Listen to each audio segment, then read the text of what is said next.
Saudara siswa SD Negeri 50 dan SMP Negeri 7 Banda Aceh terpaksa harus pulang kembali ke rumah karena tidak mengetahui adanya imbauan dari PLT Gubernur Aceh terkait penundaan proses belajar mengajar selama 14 hari ke depan.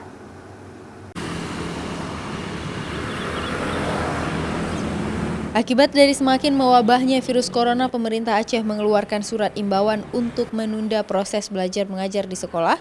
Namun siswa dianjurkan belajar di rumah masing-masing selama 14 hari ke depan. Namun masih ada siswa yang datang ke sekolah dengan alasan tidak mengetahui adanya edaran dari PLT Gubernur Aceh. Bahkan orang tua siswa juga ada yang datang ke sekolah untuk memastikan sekolah diliburkan untuk sementara waktu.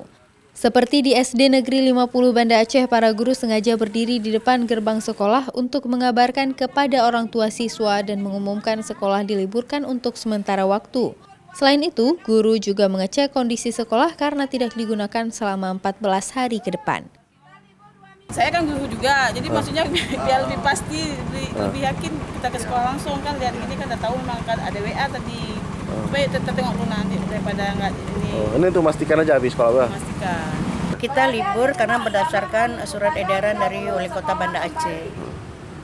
Ya, gitu demikian. Jadi kami ada beberapa orang guru untuk nggak semuanya siswa kita mengetahui bahwa hari ini diliburkan. Dengan artinya kita belajar di rumah. Sementara itu, tak hanya SD Negeri 50 yang diliburkan, SMP Negeri 7 Banda Aceh juga berlaku hal serupa. Siswa yang datang ke sekolah terpaksa harus pulang kembali ke rumah karena tidak ada aktivitas belajar mengajar. Meski sekolah diliburkan, guru menyampaikan agar siswanya tetap belajar di rumah dan menunggu informasi lanjutan kapan sekolah akan diaktifkan kembali. Nova Misdayanti, Kompas TV, Banda Aceh.